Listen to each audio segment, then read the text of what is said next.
भगवान जगन्नाथ की ये रथ यात्रा हर साल आषाढ़ महीने की द्वितीय तिथि पर निकाली जाती है।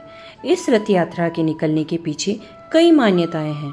कहते हैं इस दिन भगवान श्री कृष्ण के अवतार के रूप में भगवान जगन्नाथ अपने बड़े भाई बलराम के साथ अपनी बहन सुभद्रा को लेकर नगर घुमाने के लिए गए।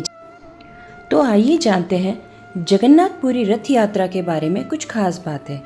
पूरी रथ यात्रा के लिए बलराम, श्री कृष्ण और देवी सुभद्रा के लिए 3 अलग अलग रथ निर्मित किए जाते हैं। रथ यात्रा में सबसे आगे बलराम जी का रथ, उसके बाद बीच में देवी सुभद्रा का रथ और सबसे पीछे भगवान जगन्नाथ श्री कृष्ण का रथ होता है। इसे उनके रंग और ऊंचाई से पहचाना जाता है। दूसरा, बलराम जी के रथ को ताल ध्वज कहते हैं, जिसका रंग लाल और हरा होता है।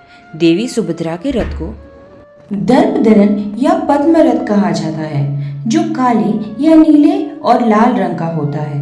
जबकि भगवान जगन्नाथ के रथ को नंदी घोष या गरुड़ ध्वज कहते हैं। इसका रंग लाल और पीला होता है। जगन्नाथ रथ यात्रा को लेकर तीसरी खास बात, भगवान जगन्नाथ का नंदी रथ 45 फीट ऊंचा और देवी सुभद्रा का दर्पदलन रथ 44.6 फीट ऊंचा होता है।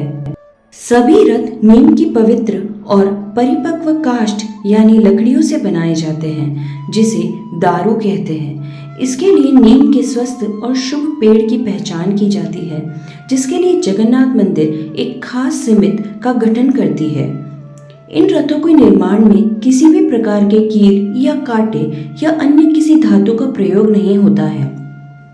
रथों के लिए काष्ठ का चयन बसंत पंचमी के दिन से शुरू होता है और उनका निर्माण अक्षय तृतीया से प्रारंभ होता है। छठा, जब तीनों रथ तैयार हो जाते हैं तब छर पहनारा नामक अनुष्ठान संपन्न किया जाता है। इसके तहत पुरी के गजपति राजा पालकी में यहाँ आते हैं और इन तीनों रथों की विधिवत पूजा करते हैं और सोने की झाड़ू से रथ मंडप और रास्ते को साफ करते हैं। आषाढ़ माह के शुक्ल पक्ष की द्वितीय तिथि को रथ यात्रा आरंभ होती है। ढोल, नगाड़ों, तुरही और शंख ध्वनि के बीच भक्तगण इन रथों को खींचते हैं। कहते हैं जिन्हें रथ को खींचने का अवसर प्राप्त होता है वह भाग्यवान माना जाता है। 8वां, जगन्नाथ मंदिर से रथ यात्रा शुरू होकर पुरी नगर से गुजरते हुए ये रथ गुड़िंचा मंदिर पहुंचती है। यहाँ भगवान जगन्नाथ, बलभद्र और देवी सुभद्रा 7 दिनों के लिए विश्राम करते हैं। गुड़िंचा मंदिर में भगवान जगन्नाथ के दर्शन को आड़प दर्शन कहा जाता है।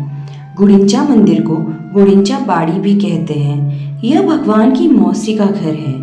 इस मंदिर के बारे में पौराणिक मान्यता है कि यहीं पर देवशिल्पी विश्वकर्मा ने भगवान जगन्नाथ, बलभद्र और देवी की प्रतिमाओं का निर्माण किया था।